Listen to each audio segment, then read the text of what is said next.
ವಿದೇಶದ ಕೆಲಸಕ್ಕೆ ಹೋದ್ರ ವಿದೇಶದ ಅಯ್ಯೋ ನನ್ನ ಗಂಡ ಸತ್ರು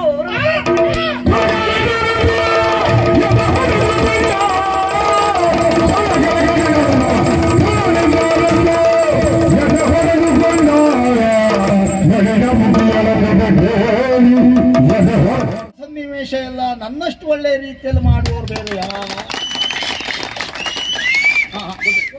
ದೇಶದಲ್ಲಿ ಬರಬಾರ್ದು ಅಂತ ಉಂಟ ಹಾಗಲ್ಲಪ್ಪ. ನೀ ಬರ್ಲಿಲ್ವಾ? ನಾನಿಲ್ಲಿ ಇರುವುದು. ನಾ ಬಂದದ್ದು. ಹೌದೌದು. ಇದುವರೆಗೆ ನೋಡಿದವಳಲ್ಲ, ಅದೇ ಆಶ್ಚರ್ಯ ನನಗೆ. ಇಲ್ಲ, ಇಲ್ಲಿವರೆಗೆ ನಾನು ಇಲ್ಲಿ ಬರ್ಲಿಲ್ಲ. ಹೌದು. ಆದ್ರೂ ನಿಮ್ಮನ್ನ ಕಂಡಾಗ ನಾನು ಮಾತಾಡಿಸುವುದಕ್ಕೆ ಬಂದದ್ದು ಯಾಕೆ ಗೊತ್ತಿಲ್ಲ. ಬ್ರಾಹ್ಮಣರು ಅಂತ ಹೇಳಿದ್ರೆ ಭೂಲೋಕದಲ್ಲಿ ಕಣ್ಣಿಗೆ ಕಾಣುವ ದೇವರು, ಮಾತಾಡುವ ದೇವರು. ಬ್ರಾಹ್ಮಣೋ ಮಮ ದೇವತಃ. ಬ್ರಾಹ್ಮಣೋ ಯಾವುದು? ಬ್ರಾಹ್ಮಣೋ ಅದೇ ದೇವತ. ದೇವತ ಮಮ ದೇವತ. ಹೌದು. ಈ ವನ ಪ್ರದೇಶಕ್ಕೆ ನೀವು ಬಂದಿದ್ದೀರಿ ಅಂತ ಆದ್ರೆ ಖಂಡಿತ ನನಗೆ ಗೊತ್ತಾಯ್ತು. ಏನು ನೀವು ಹಾದಿ ತಪ್ಪಿದ್ರಿ. ಸುಮ್ಮನೆ ಇಷ್ಟರವರೆಗೆ ನಮಗೆ ಎಲ್ಲಿಯೂ ದಾರಿ ತಪ್ಪಿದ್ದಿಲ್ಲ. ಇಷ್ಟರ ಮೇಲ್ ತಪ್ಪುತ್ತದೋ ಅಂತ ಅನುಮಾನ ಉಂಟು. ಅಲ್ಲ, ಇಲ್ಲಿ ಬಂದ್ರ ಮೇಲೆ ನಾವು ತಪ್ಪಲಿಕ್ಕೆ ಬಿಡುವುದಿಲ್ಲ. ಹೌದಾ? ಹೌದು. ನಿಮ್ಗೆಲ್ಲ ಅದೇ ಅನುಭವ ಆಗಿದೆ. ಸರಿಯಾಗಿ ನೋಡ್ಕೊಡುವ ವ್ಯವಸ್ಥೆ ನಾವು ಮಾಡ್ತೇವೆ. ಮತ್ತೆ ಹಿರಿಯವರೆಲ್ಲ ಇದ್ದಾರೆ, ನಿರ್ದೇಶಕರೆಲ್ಲ ಇದ್ದಾರೆ. ಹೌದು, ಅದಕ್ಕೆಲ್ಲ ಯೋಚನೆ ಮಾಡುವುದೇ ಬೇಡ. ಮುಂದೋಗುವ. ಹೌದು. ಅಲ್ಲ, ನಾನು ಇಲ್ಲಿಗೆ ನಿಲ್ಲಿಸುವುದಿಲ್ಲ. ಇದು ಆಶ್ಚರ್ಯ ನನಗೆ. ಈಗ ಯಾಕೆ ಬಂದ್ರಿ, ಎಲ್ಲಿಂದ ಬಂದ್ರಿ? ಬಹಳಷ್ಟು ದಣಿದವರು ಹಾಗೆ ಕಾಣ್ತಾ ಇದ್ದೀರಿ. ಕುಡಿಯುವುದಕ್ಕೆ ನೀರು ಬೇಕಾದ್ರೂ ಕುಡಿಯುವುದಕ್ಕೆ ನೀರು ನೀರು ಹೌದು. ಉದಕ, ಶುದ್ಧೋದಕ. ಏನು ಕೆಲಸವೇ ಮಾಡ್ಲಿಲ್ಲ, ನೀರು ಕುಡ್ಕೊಂಡು ಏನ್ ಮಾಡುವುದು? ಈ ನೀರ ಕೇಳಿದ್ದು ನೋಡಿ ಬೇರೆ ಅಂತ ಕೇಳ್ತೀಯ ಅಂತ. ಅಲ್ಲ, ನೀರೇ ಕುಡಿಯುವುದು. ಆದ್ರೆ ಏನಾದ್ರೂ ಸ್ವಲ್ಪ ಕೆಲಸ ಮಾಡಿ ನೀರು ಕುಡಿದ್ರೆ ಒಳ್ಳೆ. ಹೌದಾ? ಆಮೇಲೆ ನೋಡೋಣ. ಸನಿಹದೆಲ್ಲ ಆಶ್ರಮ ಉಂಟು, ಅದು ಆಮೇಲೆ ಹೇಳ್ತೇನೆ, ಕರ್ಕೊಂಡು ಹೋಗ್ತೇನೆ. ಆದ್ರೆ ನೀವು ಯಾರು, ಯಾಕೆ ಬಂದದ್ದು, ಏನು ವಿಷಯವೇ ಗೊತ್ತಾಗ್ಲಿಲ್ಲ ನನಗೆ. ಏನದು ಹೇಳೇ ಬಿಡ್ತೇನೆ, ಕೇಳಿ ಬಿಡ್ತೇನೆ.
ಮುಖಿ.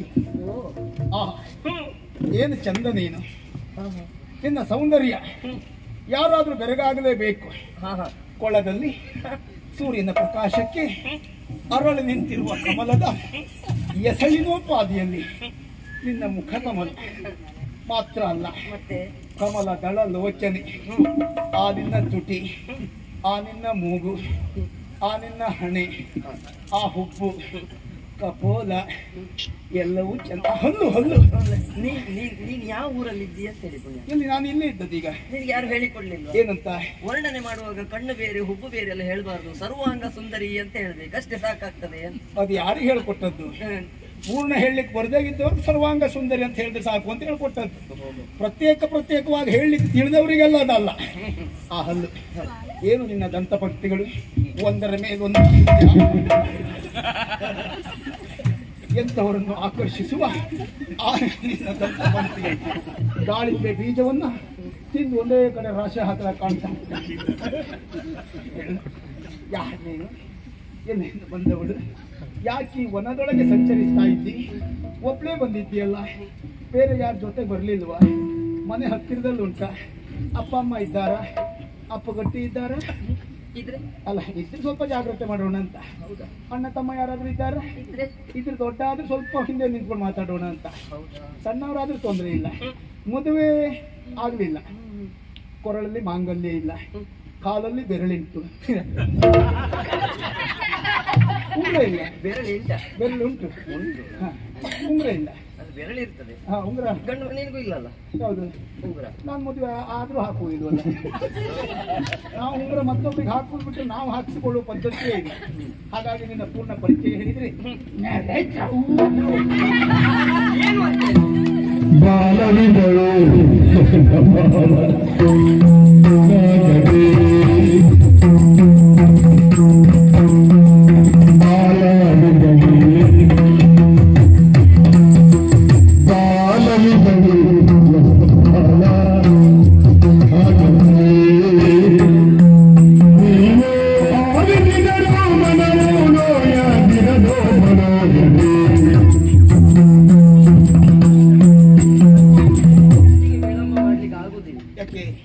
ಪರಿಚಯ ಕೇಳಿದ್ಯಲ್ಲ, ತ್ವರಿತಗತಿಯಲ್ಲಿ ಹೇಳಿ ಬಿಡುವ ಅಂತ ಹೇಳಿ. ತೊಂದರೆ ಇಲ್ಲ, ವಿಸ್ತಾರವಾಗಿ ನಿನ್ನ ಪರಿಚಯ ಹೇಳು ಮನೆಯಲ್ಲಿ. ಮತ್ತೆ ನನ್ನ ವಿಷಯ ಹೇಳುವುದಾದ್ರೆ ನನಗೆ ಸ್ವಲ್ಪ ದುಃಖ ಬರ್ತದೆ. ಹೌದಾ? ಹೌದು. ಯಾಕೆ ಅಂತ ದುಃಖ? ನೀನೀಗ ಹಾಸ್ಯ ರಸದಲ್ಲಿ ಅಲ್ಲ, ಉಲ್ಲಾಸದಲ್ಲಿದ್ದೀಯ. ಹೌದಾ? ಹಾಸ್ಯ ರಸ ಬೇರೆ, ಅದಕ್ಕೆಲ್ಲ ಬೇರೆ ಜನರು ಬಿಟ್ಟಿದ್ದೇವೆ.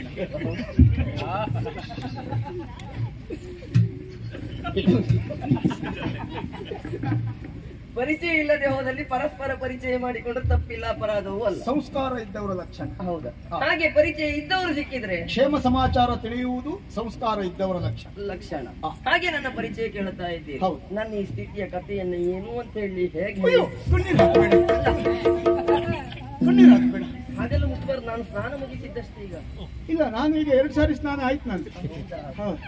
ಇದು ಕತೆ ಅಂತ ಹೇಳಿದ್ನಲ್ಲ, ಈ ಕಾಡಿನಲ್ಲಿ ಇರುವವಳಲ್ಲ ನಾನು. ಅಂದ್ರೆ ಈ ಕಾಡೇ ನಿನ್ನ ವಾಸಸ್ಥಳ ಅಲ್ಲ? ಖಂಡಿತ ಅಲ್ಲ. ಮತ್ತೆ ನಾನು ನಾಡಿನವಳೇ. ನಾಡಿನವಳು? ನಾಡಾಡಿ ನಾನು. ನಾಡಾಡಿಯಾದ ನೀನು ಕಾಡಾಡಿ ಯಾಕಾದಿ? ಕಾರಣ ಉಂಟಪ್ಪ. ಮತ್ತೆ ಕಾರಣವೇ ಕೇಳಿದ್ನ? ಕಾರಣ ಬೇರೇನು ಅಲ್ಲ. ನಾನು ಸಂತೋಷದ ದಿನಗಳನ್ನ ಸಾಗಿಸಬೇಕಿತ್ತು. ಹೌದು. ಆದ್ರೆ ಪರಿಸ್ಥಿತಿ ಕಾಡಿಗೆ ತಂದು ಮುಟ್ಟಿಸಿದೆ. ಏನಂತಹ ವಿಕೋಪ ಆದದ್ದು? ನನ್ನ ಹೆಸರು. ನಿನ್ನ ಹೆಸರು? ಋಷಿಕೆ. ಎಂತದ್ದು? ಋಷಿಕೆ. ನಿನ್ನ ಹೆಸರು ಋಷಿಕೆ, ಮುಂದೆ? ಋಷಿಕೆ. ಅದೇ ನಿನ್ನ ಹೆಸರು ಋಷಿಕೆ, ಮುಂದೆ? ಋಷಿಕೆ ಬೇರೆ ಅಲ್ಲ, ಋಷಿಕೆ. ಓ, ಋಷಿಕೆ ಮುಂದೇನಿಲ್ಲ? ಇಲ್ಲ. ಋಷಿಕೆ ಎನ್ನುವ 3 ಅಕ್ಷರದ ಒಂದು ಹೆಸರು. ಋಷಿಕೆ. ಋಷಿಕೆ. ಹಾಗೆ ಅಪ್ಪ ಅಮ್ಮ ಎಲ್ಲರೂ ಇದ್ರು. ಇದ್ದಾರಾ?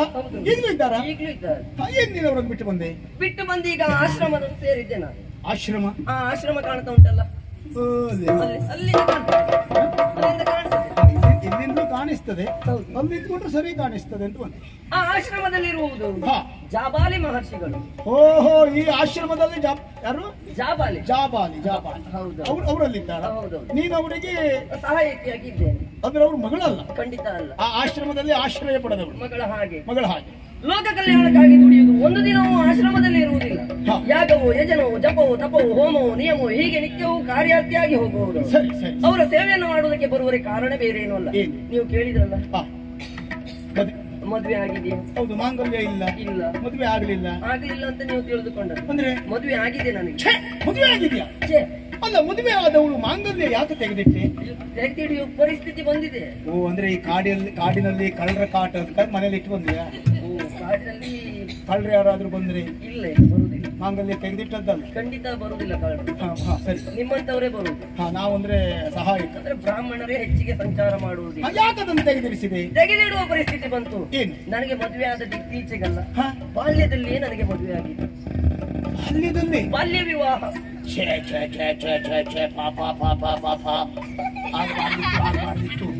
ಬಾಲ್ಯ ವಿವಾಹ ಅಂದ್ರೆ ನಿನಗೆ ಪ್ರಪಂಚದ ಅರಿವು ಆಗುವ ಮೊದಲೇ ಮದುವೆ ಎನ್ನುವ ಬಂಧನಕ್ಕೆ ಒಳಪಡಿಸಿ ಬಿಟ್ರು. ಏನು ಅರಿವೇ ಇರಲಿಲ್ಲ ಮೈ ಮೇಲೆ, ಏನು ಅರಿವೇ ಇರಲಿಲ್ಲ. ಅರಿವೇ ಅಲ್ಲ, ಅರಿವು ಅರಿವು ಏನು ತಿಳಿವಳಿಕೆ ಇಲ್ಲದ ಏನು ಅರಿವೆ. ನಾನು ಏನು ಇರ್ಲಿಲ್ಲ ಹಾಗಲ್ಲ. ಅಂದ್ರೆ ಸರಿ ಸುಮಾರು ಒಂದು 10 ವರ್ಷಕ್ಕೆ ಮದುವೆ ಆಯ್ತು. ಬಾಲ್ಯ ವಿವಾಹ. ತಿಳುವಳಿಕೆ ಇರಲಿಲ್ಲ. ತಿಳುವಳಿಕೆ ಇಲ್ಲದ ಕಾಲದಲ್ಲಿ ಮದುವೆ ಮಾಡಿಸಿದ್ರು. ಕಂಡಲ್ವದ? ಮದುವೆಯಾಗಿ ಕೆಲವೇ ದಿನಗಳಲ್ಲಿ ಗಂಡನನ್ನೇ ಕಳೆದುಕೊಂಡೆ ನಾನು. ಕಳೆದೋದ? ಜಾತ್ರೆ ಇಲ್ಲ, ಗಂಡ ಕಳೆದು ಹೋದದ್ದು. ನೀವು ಕೇಳುವುದು ತಪ್ಪಲ್ಲ. ಬಾಲ್ಯದಲ್ಲಿ ಮದುವೆ ಆದ ಅದೇ ಜಾತ್ರೆ ಇಲ್ಲ, ಸಂತೆ ಇಲ್ಲ. ಜಾತ್ರೆಯಲ್ಲಿ ಕಳೆದು ಹೋದದ್ದಲ್ಲ, ಈಗ ಲೋಕವನ್ನು ಬಿಟ್ಟು ಪರಲೋಕವನ್ನು ಸೇರಿದ್ರು ಅವರನ್ನು ಕಳೆದುಕೊಂಡೆ ನಾನು. ಓ, ವಿದೇಶದ ಕೆಲಸಕ್ಕೆ ಹೋದ್ರ? ವಿದೇಶದ? ಓ, ನನ್ನ ಗಂಡ ಸತ್ರು.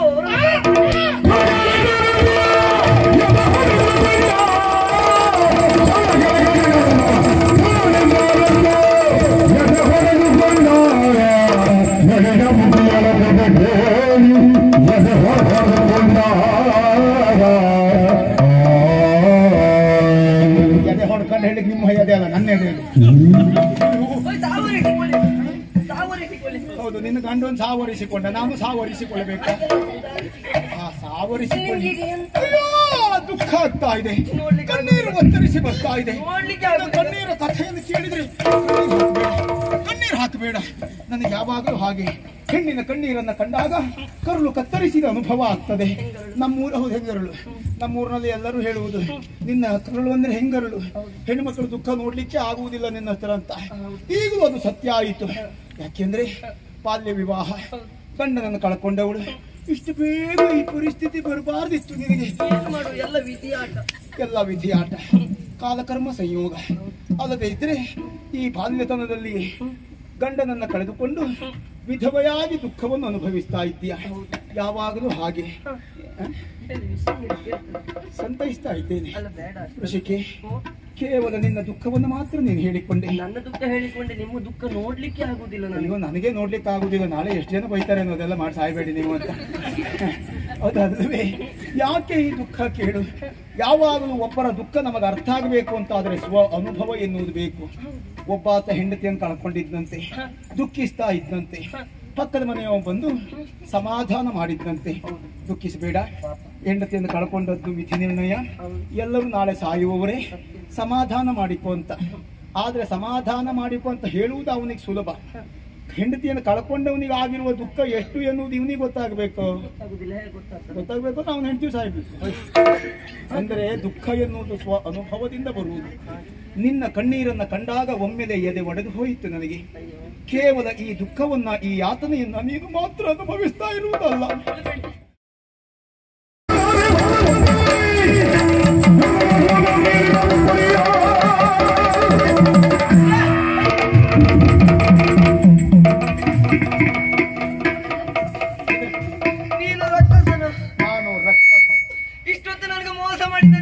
ನಾನು ಬ್ರಾಹ್ಮಣ ವೇಷ ಧರಿಸಿ ಬಂದದ್ದು.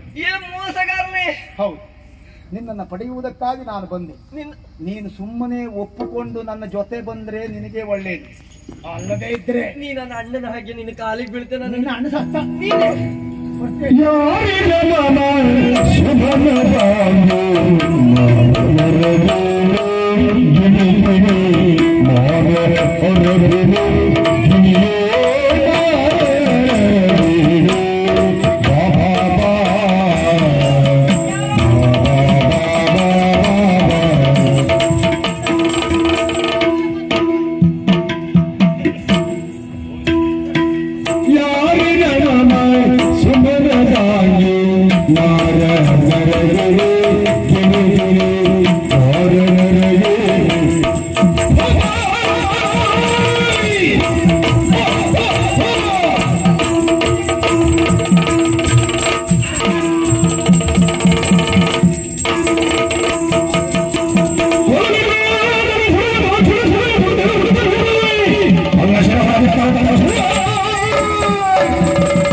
ಬಲಾತ್ಕಾರ ಮಾಡುವುದಕ್ಕೆ ಮುಂದಾದ್ರೆ ಕಲ್ಲೊಂದನ್ನು ನನ್ನ ಹಣೆಗೆ ಎಸೆದಳು.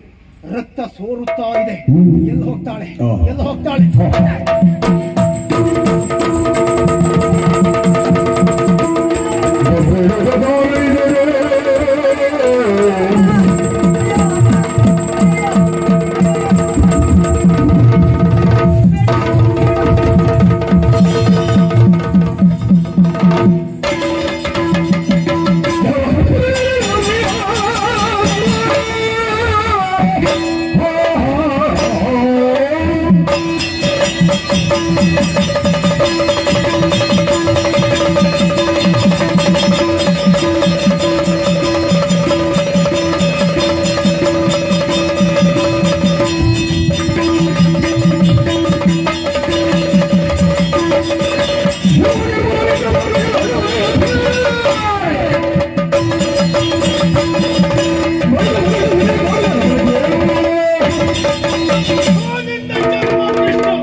ನನಗೆ ಹೌದು ಮರ್ಯಾದೆ ಬಿಟ್ಟವನೇ. ನನ್ನಂಥ ಒಬ್ಬ ಶ್ರೇಷ್ಠ ವ್ಯಕ್ತಿಯ ಮುಖಕ್ಕೆ ಒಂದೇ ಸಾರಿ ಶ್ರೇಷ್ಠ ನೀನು ಗೊತ್ತಾಗ್ತಾ ಉಂಟು. ಏನು ದುಷ್ಟ ನೀನು ಅಲ್ಲ ಅಂತ ಯಾರು ಹೇಳಿದ್ರು? ಎಂತಹ ಕಾರ್ಯವನ್ನು ಮಾಡುವುದಕ್ಕೆ ಮುಂದಾಗ್ತಾ ಇದೆಯಾ ಅಂತ ಪ್ರಜ್ಞಾನ ಉಂಟಾ? ಲೋಕಜ್ಞಾನ ಇಲ್ಲದೆ ಇದ್ದ ಮೂರ್ಖ. ಹೆಣ್ಣೊಬ್ಳು ಪ್ರಾಯ ಸಮರ್ಥಳು ಮುಂದೆ ಹೋಗ್ತಾ ಇದ್ದಾಳೆ, ಪ್ರಾಯ ಸಮರ್ಥ ಪುರುಷನೊಬ್ಬ ಅವಳು ಹಿಂದೆ ಬರ್ತಾ ಇದ್ದೇನೆ ಅಂತ ಮತ್ತೆ ಕೇಳಬೇಕಾ ಎಂಥ ಕಾರ್ಯಕ್ಕೆ ಅಂತ? ಪವಿತ್ರವಾದಂತಹ ಬಲಾತ್ಕಾರ ಎನ್ನುವ ಕಾರ್ಯಕ್ರಮದ ಉದ್ಘಾಟನೆಗೆ ಹೋಗ್ತಾ ಇದ್ದೆ. ಪವಿತ್ರವಾ? ಹೆಣ್ಣು ಒಲಿದು ಬರಬೇಕೆ ಹೊರತು ಬಲಾತ್ಕಾರ ಮಾಡಿದ್ರೆ ಯಾವ ಪ್ರಯೋಜನವಿಲ್ಲ. ನೀನು ಹೆಡ್ಡ ಪರದೇಶಿ. ಹೆಣ್ಣು ಒಲಿದು ಬಂದಳು ಅಂತ ಆದ್ರೆ ಯಾವ ಪಾಪಿ ಮಗ ಬಲಾತ್ಕಾರ ಎಲ್ಲ ಹೆಸರು ಹಾಳು ಮಾಡ್ಕೊಳ್ತಾನೆ? ಹೆಣ್ಣು ಒಲಿದು ಬರ್ದೇ ಇದ್ದಾಗಲೇ ಬಲಾತ್ಕಾರ ಆಗುವುದು. ಅದು ಅಧರ್ಮ. ನಿಮಗದು ಧರ್ಮ ಆಗಿರ್ಬೇಕು. ಅವಳು ಒಲಿದು ಬರಲಿಲ್ಲ, ಆದ್ರಿಂದ ಬಲಾತ್ಕಾರ ಮಾಡಿದೆ, ತೊಂದರೆ ಏನು? ನಿಮ್ಮದು ರಕ್ಕಸ ಪ್ರವೃತ್ತಿ. ಹೌದಾ? ನಿಮಗದು ಧರ್ಮವೇ ಆಗಿರ್ಬೇಕು. ಧರ್ಮವೇ ಲೋಕಮುಖಕ್ಕೆ ಅದು ಅಧರ್ಮ ಆಗಿರಬಹುದು. ನಾವು ಲೋಕಕ್ಕಾಗಿ ಬದುಕುವುದಲ್ಲ. ಅಬಲೆಯವರವಳು, ಅದರಲ್ಲೂ ಒಪ್ಪಿಗೆ ಇಲ್ಲದೆ ಅವಳ ಮೇಲೆ ನೀನು ಬಲಾತ್ಕಾರ ಮಾಡ್ತಾ ಇದ್ಯಾ. ತಪ್ಪೇನು? ಒಪ್ಪಿಗೆ ಇದ್ರೆ ಯಾರು ಬಲಾತ್ಕಾರ ಮಾಡುವುದಿಲ್ಲ. ಅದು ತಪ್ಪು. ಅದನ್ನು ನಿಲ್ಲಿಸುವುದಕ್ಕಾಗಿಯೇ ಬಂದಿದ್ದೇನೆ. ಈಗ ನೀನು ನನಗೆ ಸಹಾಯ ಮಾಡ್ಲಿಕ್ಕೆ ಬಂದದ್ದಲ್ಲ. ಸಹಾಯವ?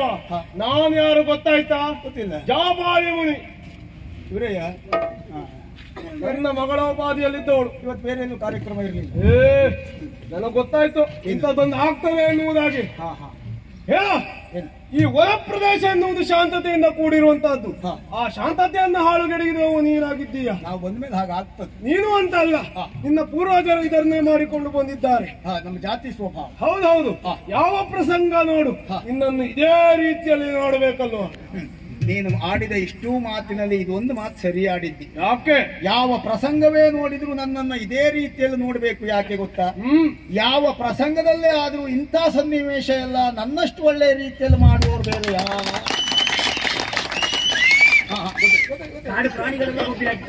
ಹಾಗೆ ಅದು. ಆಮೇಲೆ ಹೋಗುವಾಗ ಸಿಗ್ತಾನೆ ಬಹುಶಃ. ನೀನು ಅಂತ ಅಲ್ಲ, ನಿನ್ನ ಅಪ್ಪನು ಇದೇ ರೀತಿ ಮಾಡಿರ್ಬೇಕು ಅಲ್ವಾ? ಖಂಡಿತ. ನೀನಾಡಿದ ಈ ಮಾತು ಸತ್ಯ. ನನ್ನ ಅಪ್ಪನೂ ಇದೇ ರೀತಿ ಕಾರ್ಯವನ್ನೇ ಎಸಗಿದ್ದ. ಹೌದು. ಆದ್ರೆ ಏನ್ ಮಾಡೋಣ, ನಮ್ಮ ಅಪ್ಪನ ಕಾಲದಲ್ಲಿ ಇಷ್ಟೆಲ್ಲ ಅನುಕೂಲ ಇರಲಿಲ್ಲ. ಅವರು 3 ಸುತ್ತು 2 ಗತ್ತಿನಲ್ಲೇ ಮುಗಿಸ್ಕೊಂಡು ಹೊರಟೋರು. ಹಾಗಾಗಿ ಅಪ್ಪನ ಹೆಸರು ಉಳಿಸಬೇಕು ಅಂತ ನಾನು 3 ಸುತ್ತು 2 ಗತ್ತಿಗೆ ಮತ್ತೊಂದು 3 ಸೇರಿಸಿ ಸ್ವಲ್ಪ ವಿಸ್ತಾರ ಮಾಡ್ಕೊಂಡು ಹೋಗ್ತಾ ಇದ್ದೇನೆ. ಕಾರ್ಯ ಒಳ್ಳೆಯದಿದೆ. ಆದರೆ ಇಂತಹ ದುಷ್ಕಾರ್ಯಕ್ಕೆ ಮುಂದಾದೆ ಅಂತಾದ್ರೆ ಅಪ್ಪನ ಹೆಸರು ಬಿಡು, ನಿಮ್ಮ ಕುಲದ ವಿನಾಶಕ್ಕೆ ಕಾರಣ ಆಗ್ತೇ. ಎಚ್ಚರಿಕೆ. ಹಾಗಾಗಿ ನಿನ್ನನ್ನು ಕೊಲ್ಲುವುದಕ್ಕೆ ಯಾವುದೇ ಆಯುಧಗಳು ಬೇಕಾಗುವುದಿಲ್ಲ. ಉಂಟಲ್ಲ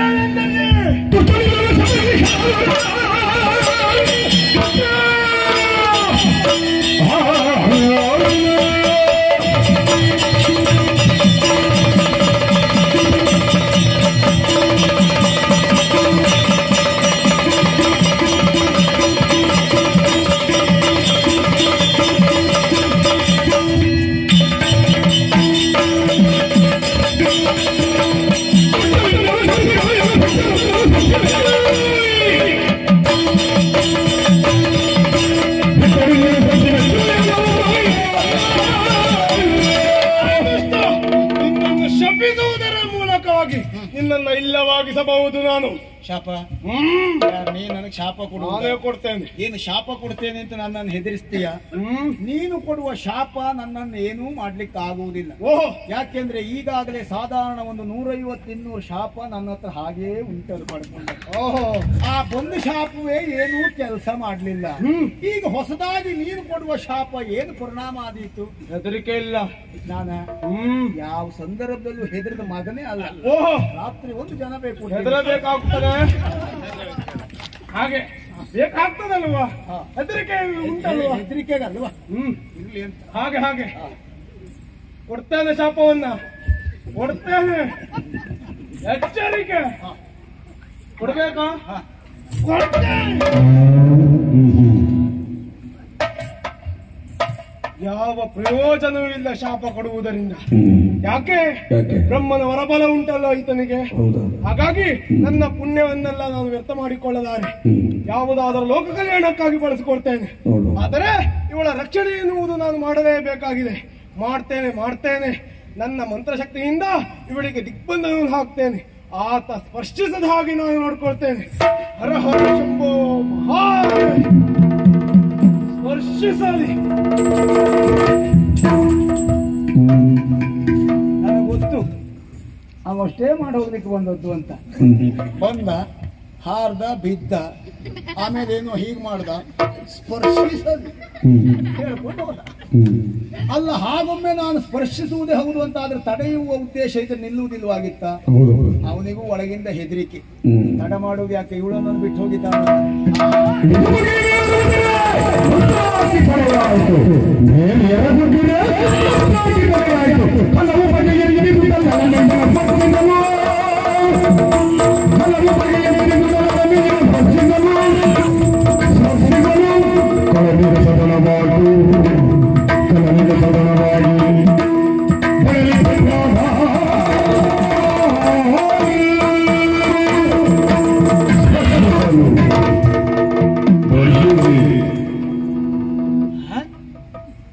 ಇದೇನು ಆಶ್ಚರ್ಯ!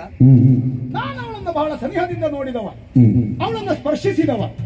ಆದ್ರೆ ಈಗ ಮಾತ್ರ ಅವಳ ಹತ್ತಿರ ಹೋಗ್ಲಿಕ್ಕೆ ಆಗುವುದಿಲ್ಲ. ಯಾಕೆ? ಅವಳ ಸನಿಹ ಹೋಗ್ತಾ ಇರುವ ಹಾಗೆ ಯಾರೋ ನನ್ನನ್ನು ನೂಕಿದ ಅನುಭವ ಆಗ್ತಾ ಉಂಟು. ಅವಳನ್ನು ಸ್ಪರ್ಶಿಸುವುದಕ್ಕೆ ಸಾಧ್ಯವೇ ಇಲ್ಲ ಅಂತ ಆದ್ರೆ, ಓ ಈ ಪಾಪಿ ಮಗ ಹೀಗ್ ಮಾಡ್ಕೊಂಡು ಹೀಗೆ ಮಾಡಿದ್ದು ಅದು. ಅವಳನ್ನು ನಾನು ಮುಟ್ಟದೇ ಇದ್ದಾಗ ಏನೋ ಮಾಡಿ ಹೋಗಿದ್ದಾನೆ. ಹಾಳಾಗಿ ಹೋಗ್ಲಿಕ್ಕೆ ಅಲ್ಲ, ಬೇರೆ ಏನ್ ಮಾಡಿದ್ರು ತೊಂದರೆ ಇರ್ಲಿಲ್ಲ. ನಮಗಂತೂ ಇವಳನ್ನು ಮುಟ್ಲಿಕ್ಕೆ ಆಗುವುದಿಲ್ಲ. ನಾಯಿ ಮುಟ್ಟದೇ ಇದ್ದಾಗ ಮಾಡಕ್